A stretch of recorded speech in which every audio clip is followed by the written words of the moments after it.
लंबोदरं परमसुन्दरैकदन्तं रक्ताम्बरं त्रिनयनं परमं पवित्रम् उद्धद्दिवाकरनिभोज्ज्वलकान्तिकान्तं विघ्नेश्वरं सकलविघ्नहरं नमामि। अखण्डमण्डलाकारं व्याप्तं येन चराचरं तत्पदं दर्शितं येन तस्मै श्रीगुरुवे नमः। वराहपीडं नटवरवपुः कर्णयो कर्णिकारं बिभ्रतवासः कनककपीशं वैजयन्तीं च मालां रन्ध्रान् वेणोरधरसुधया पूरयन् गोपवृन्दैर्वृन्दारण्यं सुभद्रमणं प्रविशद्गीतकीर्तिः। श्रीराम राम रघुनन्दन राम राम, श्री राम राम भरताग्रज राम राम, श्री राम राम रणकर कस राम राम, श्री राम राम शरणं भव राम राम। माता रामो मत्पिता रामचन्द्रः, स्वामी रामो मत्सखा रामचन्द्रः, सर्वस्वं मे रामचन्द्रो दयालुर्, नान्यं जाने नैव जाने न जाने। अंजनानंदनम वीरम जानकी शोकनाशनम कपीशमक्षहंतारम वंदे लंका भयंकरम। भक्ति भक्त भगवंत गुरु चतुर नाम वपुए, इनके पद बंधन किए नासत बेन अनेक। बोलिए श्री राघवेंद्र सरकार की जय, रामायण श्री राम कथा की जय, श्रीमद् गोस्वामी तुलसीदास जी महाराज की जय। परम मंगलमय परात्पर अखिलेश्वर अचिंत कल्याण गुणगण निधान सर्वेश्वर सर्वाधिपति श्रेष्ठ आचरणवान प्रजा के सुखदाता आनंद कंद श्री रामचंद्र कौशल्या आनंद वर्धन अवधन नरेंद्र नंदन श्री रघुनंदन विदेह वन सबई जयंती जनक नरेंद्र नंदनी भास्वती जगदीश्वरी माँ सुनैना की आंखों की पुतलिका विदेहजा जनक जा जनकाधिराज तनया जनक राज किशोरी वैदेही मैथिली श्री राम प्राण वल्लभा श्री जानकी जी। इन दोनों युगल सरकार के पावन चरणारविंदों पर कोटि नमन नतमस्तक बंदन एवं अभिनंदन। तीनों मैया चारों भैयाओं के चरणों में कोटि कोटि प्रणति। अनंत बलवंत गुणवंत श्री हनुमान जी महाराज के पावन चरण कमलों पर कोटि कोटि प्रणाम। समस्त भूतादिक सिय राम मैं सब जग जानी, करहूँ प्रणाम जोरी जुग पानी। सज्जनों, हम सबका यह परम सौभाग्य कि श्री राम कथा मंदाकिनी पर अवगाहन करने का जीवन में शुभ सौभाग्य को प्राप्त कर रहे हैं। बड़ा ही आनंद आ रहा है। उत्तरकांड की पावन लीला चरित्र पर बने हुए हैं। पूर्व पर हम सब चर्चा कर रहे थे कि यह मनुज तन बड़ा ही दुर्लभ है, बड़े ही पुण्यों के बाद भगवान के विशेष अनुग्रह के बाद प्राप्त होता है। और कई सारी योनियां हैं, 84 लाख योनियों का वर्णन आता है, लेकिन केवल एक मनुष्य योनि ही ऐसी योनि है जहां पर भजन करने में कोई असुविधा नहीं है। अन्य योनियों में तो चाह करके भी भजन नहीं हो सकता है।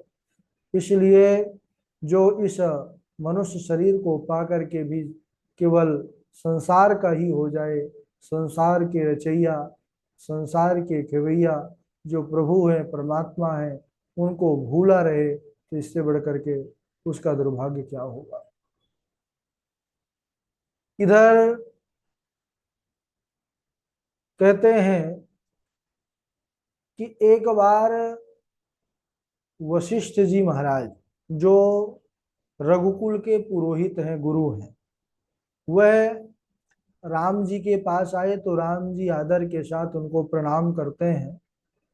वशिष्ठ जी बहुत दिनों से इस सम्मान को प्राप्त कर रहे थे और इस बात को सहन कर रहे थे, क्योंकि वे जानते थे कि यह राम जो है अनंत है, यह साक्षात परमात्मा है। तो भगवान श्री राम जी के आदर को मुनि वशिष्ठ जी सहते सहते कई दिन हो गए, आज नहीं सह सके। और खुल करके वह आज बोल पड़े राम जी से, और हाथ जोड़ करके उन्होंने क्या कहा।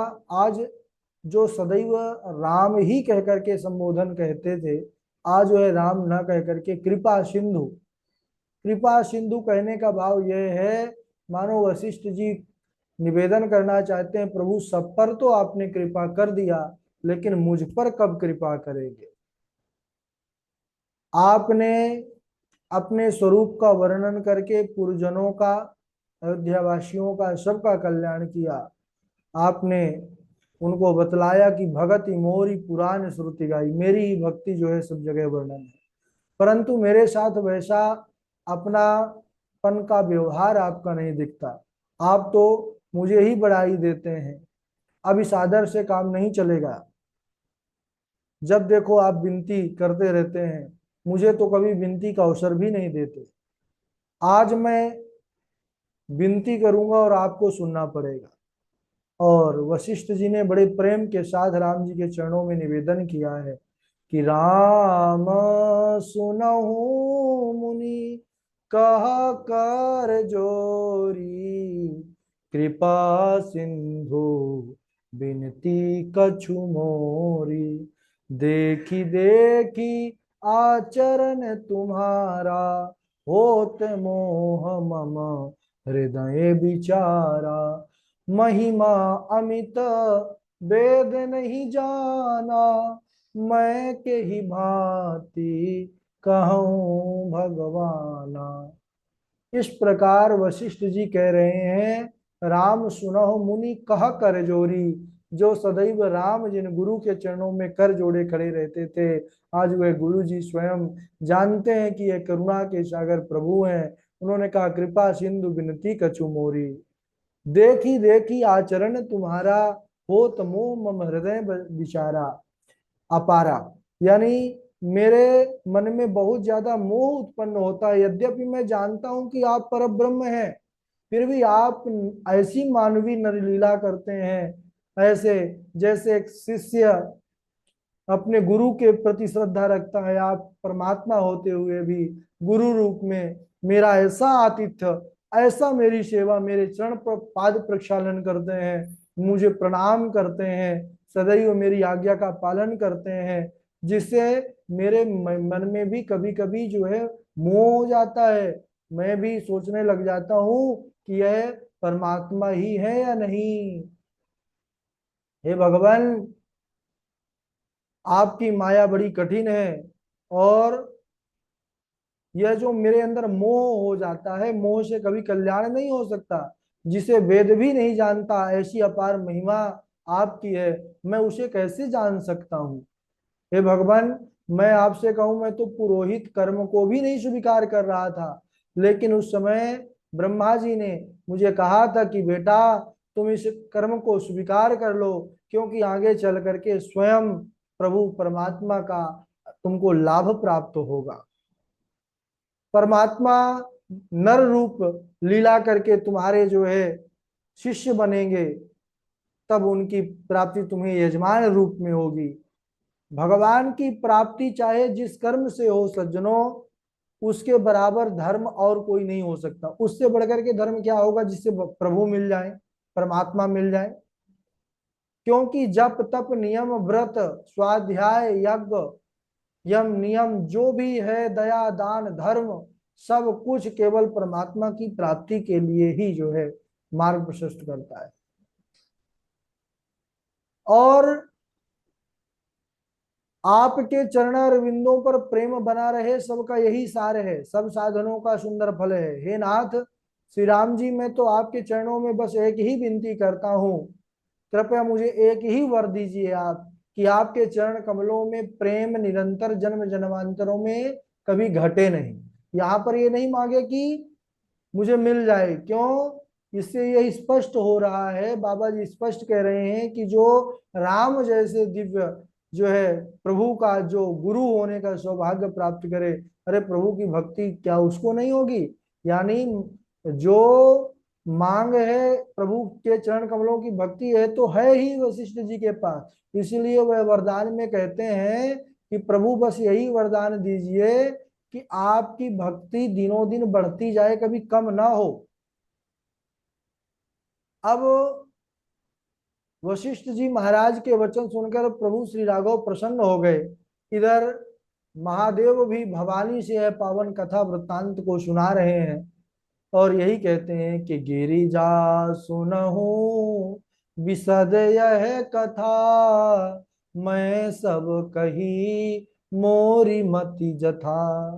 रामचरित सत कोटि अपारा, श्रुति शारदा न बर नहीं पारा। इसका कोई पारावार नहीं है भगवती। हे देवी, जितना मेरे जो है मन में राम जी ने कृपा किया उसको मैं वैसे गाया। यद्यपि राम जी का चरित्र अनंत है, बाबा जी के मुख का वाक्य है कि रामचरित सत कोटि अपारा, अश्रुति शारदा न वर नहीं पारा। इसका पार कौन पा सकता है? जो आकाश की भांति असीम हो उसका कोई पार कैसे पा सकता है? राम जी अनंत हैं, उनके गुण अनंत हैं, उनके जन्म जन्म कर्म लीला अनंत है। जल की बूंदें और पृथ्वी के रज कण चाहे कोई गिन सकते तो गिन ले, लेकिन प्रभु राम जी के चरित्र का कोई पूर्णता वर्णन करना चाहे तो कभी अनंत जन्मों के प्राप्ति के बाद भी नहीं कर सकता है। यह निर्मल कथा प्रभु के परम पद को दिलाने वाली है। इसको सुनने से भगवान की जो अनपायनी भक्ति है वह उसको स्वतः ही प्राप्त हो जाती है। हे उमा, मैंने सब राम कथा सुनाई जो भुसुंडी जी ने गरुड़ जी को सुनाया था। मैंने थोड़ा सा राम जी के गुणों का बखान करके कहा, अब मैं क्या कहूं, क्या सुनना चाहती हैं आप कहिए। हे भवानी, अगर आप और कुछ पूछना चाहती हैं तो पूछ लीजिए। ओहो, माँ भगवती प्रसन्न होकर के बोली कि हे नाथ, आपने बड़ी कृपा किया मुझ पर, बड़ी दया किया कि रघुनाथ जी का पावन विशद चरित्र मुझसे आपने कहा। और लेकिन फिर भी मेरे हृदय में लालसा उसी प्रकार बनी हुई है। तब महादेव और प्रसन्न हो गए, क्योंकि जान गए उत्तम श्रोता के लक्षण यही है। क्योंकि कहा गया है राम कथा जे सुनत अघाही, रस विशेष जाना तिन नाही। जिनका मन रामचरित्र सुनने के बाद भर गया हो, बस बहुत सुन लिए, वही है वही है, समझ जाइए उसने राम जी के कथा का रस ही नहीं जाना। रस विशेष, क्योंकि एक विशेष रस है जो केवल रसिकों को ही प्राप्त होता है। अरे जो जीवन मुक्त है सनकादि कुमार, वे भी इन्हीं कथाओं पर रमे रहते हैं, निरंतर भगवान के गुण चरित्र लीला को ही सुनते हैं सुनाते हैं। उमा ने बस यही कहा कि प्रभु आप मेरे मन की एक शंका का समाधान कर दीजिए। जिसे वैराग्य दृढ़ हो उसकी तो मुक्ति हो जानी चाहिए थी, और जिस पर प्रभु राम की इतनी कृपा हो, रामचरित में जिसका इतना प्रेम हो, उसे कृतकृत्य हो जाना चाहिए। तो फिर उसको चांडाल पक्षी काक शरीर कैसे प्राप्त हुआ? काक भुसुंडी जी के बारे में जो संशय है, और काक शरीर मिला भी तो उसमें राम भक्ति कैसे हुई? क्योंकि राम भक्ति कोई साधारण नहीं है, राम भक्ति तो सब पुण्यों का प्रताप है, फल है। काक शरीर उस फल के सर्वथा अयोग्य है। तो इस विषय में मुझे परम संदेह है कि काक चांडाल ऐसा जो है नीच पक्षी जो कहा जाता है, उस पक्षी होने पर भी राम जी का इतना अपार प्रेम, उनकी इतनी कृपा कैसे हुई? क्योंकि भवानी ने कहा कि हे भगवान, नर सहस्त्र महु सुनहु पुरारी, को एक होई धर्म व्रत धारी, धर्मशील कोटिक महा कोई, विषय विमुख विराग रत होई। हे महादेव जी, सहस्त्रों मनुष्यों में कोई एक धर्म व्रत धारण करने वाला होता है, करोड़ों धर्मशीलों में कोई एक ही विषय से हट करके बैरागी होता है। इन सब में भी, करोड़ों में भी वह दुर्लभ है जो राम भक्ति में रत हो, जिसकी माया छूट गई हो और वह हरि भक्ति में लगा हो। बोले कि हरि भक्ति को काग ने कहां से पाया? हे विश्वनाथ, मुझे समझा करके वह कथा कहिए, मुझे वह परम संदेह जो है उस संदेह की निवृत्ति कराइए। नाथ कहूँ के ही कारण पायो काग शरीर। राम प्रेमी को तो साकेत लोक की प्राप्ति होनी चाहिए, ज्ञान रथ को मोक्ष होना चाहिए, गुणगार मति धीर को यदि किसी कारण जन्म भी लेना पड़े तो उसका तो योगियों के घर जन्म होना चाहिए, उत्तम कुल में जन्म होना चाहिए। उसका जन्म तो महाराज काकी योनि में हुआ। भुसुंडी जी में यह सब गुण विद्यमान है, फिर काक शरीर में ही उनका जन्म क्यों हुआ? इन दोनों बातों का सामंजस्य नहीं बैठता। हे नाथ, इसी को समझा करके कहिए। सबसे बड़ी बात तो यह है कि आप कामारी कहे जाते हैं, काम को मारने वाले हैं, कामदेव को महादेव कामारी कहे जाते हैं। और काक जो है कामी पक्षी है। कामी काक लबालक बिचारे, यानी जो कामी काग है वह वक्ता हो और श्रोता कामारी महादेव जैसे साक्षात श्रोता हो, तो यह तो इससे बढ़कर के संसार का दूसरा आश्चर्य क्या होगा। नियम तो यह है कि अपने से उत्कृष्ट के यहाँ ही लोग कथा सुनने जाते हैं। यहाँ गरुण जी श्रोता है महाराज, महाज्ञानी गरुण, और कहा मतिमंद काग। सो ऐसे पक्षियों के राजा गरुण कथा सुनने क्यों गए ऐसे काग से? क्या उनको वैकुंठ में मुनि नहीं मिले, कोई देवता नहीं मिले जो उन्हें छोड़ करके काग के पास जाना पड़ा? यह सुनकर के महादेव मगन हो गए और बस यही विचारते हैं, प्रश्न उमा के सहज सुहाई, छल विहीन सुनी शिव मन भाई। उमा भगवती के प्रश्न को सुन करके महादेव जी प्रसन्न हो गए। क्यों? बोले छल विहीन, जो उनके प्रश्न हैं वह छल रहित हैं। महादेव जी प्रसन्न होकर के कहते हैं कि हे देवी, पहले दक्ष के घर आपका जन्म हुआ, उस समय आपका सती नाम था।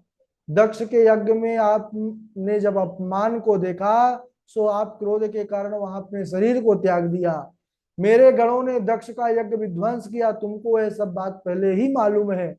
लेकिन उसके बाद मेरे मन में बड़ा सोच हुआ, दुख हुआ। हे प्रिय, मैं तेरे वियोग में दुखी होता हुआ वन पर्वत अगन गगन सब जगह घूमता रहा, सब जगह गया, देखता रहा, मुझे कहीं शांति नहीं मिली। उत्तर दिशा की ओर चलते चलते मैं बहुत दूरी पर एक सुमेरु पर्वत है, वहां मैंने गया महाराज, वहां मैं गया। वहां नीला पर्वत, जिसको नील पर्वत कहते हैं, वह पर्वत बड़ा ही सुंदर रमणीय। उस पर्वत पर 4 सुवर्ण में शिखर हैं। वह ऐसे सुंदर है, ऐसे सुंदर है महाराज की देख करके मेरा मन प्रसन्न हो गया। उन शिखरों पर क्रमशः 4 वृक्ष हैं। पहले में बरगद वृक्ष, दूसरे में पीपल का वृक्ष, तीसरे में पाकर, चौथे में आम का वृक्ष।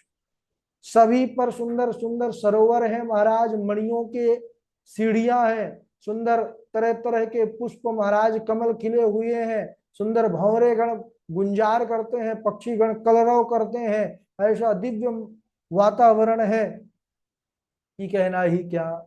उसी सुंदर पर्वत पर काक पक्षी बसता है। जो काक रहते हैं वहीं रहते हैं, जिसका कल्प के अंत में भी नाश नहीं होता, क्योंकि माया वहां नहीं व्याप्ति महाराज। उस पर्वत के निकट भी माया नहीं जा सकती, यानी सब संसार नष्ट हो जाता है लेकिन वहां वह स्थान कभी नष्ट नहीं होता।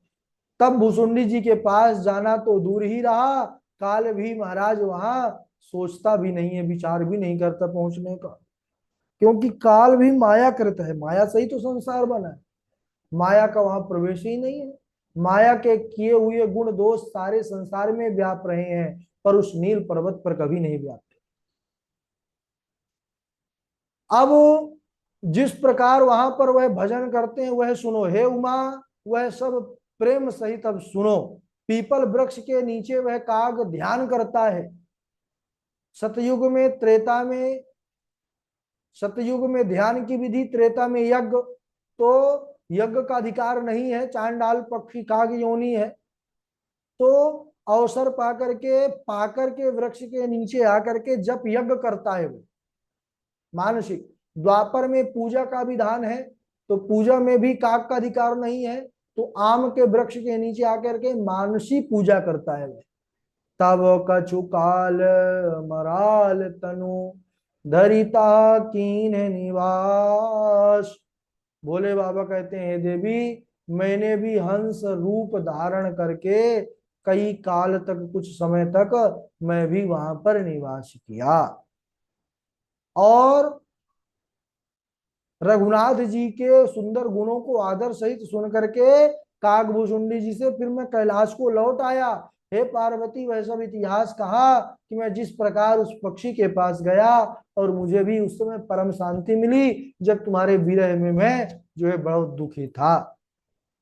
अब वह कथा सुनो जिस कारण से गरुण जी के पास काग के पास गरुण जी गए।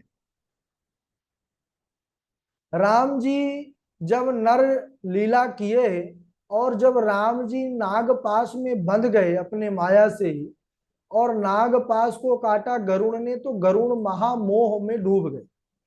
गरुण को ऐसा लगा कि यह कैसा परमात्मा बताओ जिसको आवश्यकता मेरे बिना यह भी कुछ नहीं है, ऐसा उनके मन में कुभाव आ गया। तब तो समझ गए कि अब कल्याण होने वाला नहीं है, तो भागे भागे गए महाराज, और जा करके वह नारद मुनि के पास जाकर के सब बात कही। तो नारद जी समझ गए, उनको वही दिखाई पड़ा जो उनके ऊपर माया का प्रभाव हुआ था। तो नारद जी कहने लगे कि देखो भाई, तुम अब एक ही उपाय है, अगर करोगे तो इस माया बंधन से मुक्त हो सकते हो। गरुड़ जी के मन में बड़ा विवाद उत्पन्न हो गया कि जो ब्रह्म है वह माया में किस प्रकार नागपाश में बन सकता है। इस प्रकार मन में आ गया कि इसमें परमेश्वर वाले कोई गुण तो राम जी में दिखाई नहीं पड़ते, जिनको जप करके मनुष्य भवबंधन से छूट जाए। तब नारद जी देखे कि यह तो व्याकुल पड़े हैं महाराज राम जी के मोह से, मन में बड़ा संशय है। राम जी की माया प्रबलता को देखा तो नारद जी को दया आ गई। जो ज्ञानियों के ज्ञान को भी हरण करने वाली है, वह माया भगवान की बड़ी बलवती है, बलपूर्वक उसे विशेष मोह में डाल देती है। नारद जी ने भी विचार किया कि अनेक बार तो स्वयं मैं देवताओं का ऋषि जो हूँ, जो निरंतर प्रभु का नाम लेता हूँ, मुझे भी कई बार वह प्रबल माया घेर चुकी है। तो हे विहंग, तुम्हें व्याप्त तो हो गई है माया, तुम्हारे हृदय में महामोह उपजा है, वह मेरे कहने से नहीं मिटने वाला है। तुम ब्रह्मदेव के पास जाओ, जो आज्ञा देंगे तुम वही करना। गरुण जी ने ब्रह्मा जी के पास जाकर के अपना संदेह व्यक्त किया। ब्रह्मा जी ने राम जी को प्रणाम किया, उनकी माया को प्रणाम किया, और बोले कि जाओ तुम शंकर जी के पास ब्रह्मा जी, और शंकर जी ही तुमको मार्ग बताएंगे कि आगे क्या करना है। गरुड़ जी शंकर जी के पास गए हैं, आगे क्या होते हैं अगले दिवस आज यहीं तक बोलिए। रामभद्र सरकार की जय। आज हम पहुंच चुके हैं बिहार, कल से कथा है यहाँ पर, तो आज थोड़ा हो गए, समय भी हो चुका है। बारी बारी से आप लोग सुना दीजिए। सबसे पहले चमन लाल जी, देवेश जी, पावनी जी, नेहा जी, पूर्वी जी, राजेंद्र प्रसाद जी, चेतना जी, सुष्मिता जी, सुनाइए। राम जी दादा। हाँ। अस कही चलयो बले बाले सुत, फिरी आयो हनुमंत, तासु प्रीति प्रभु सन कहीं, मगन भय भगवंत, राम राज बैठे त्रैलोका, हर्षित भय गए सब शोका, दैहिक दैविक भौतिक तापा, राम राज नहीं काहूं व्यापा। जी मुझे प्रणाम। राधे राधे गुरु जी प्रणाम। रामाय राम भद्राय रामचंद्राय वेधसे, रघुनाथाय नाथाय सीताया पतये नमः। सीता प्रथम नल मोराखी प्रगट कीन चह अंतर साखी। तेहि कारण करुणा निधि कहे कछुक दुर्बाद। सुनत जातु धानी सब लागी करे विषाद। राधा राधा कृष्ण। राधे राधे, आगे सुनाइए। राधे राधे गुरु जी। जी सुनाइए। प्रणाम गुरु जी, मैं सुनाऊं? हाँ सुनाइए। राम राज बैठे त्रिलोक, हर्षित भय गए सब शोक। दैहिक दैविक भौतिक ताप,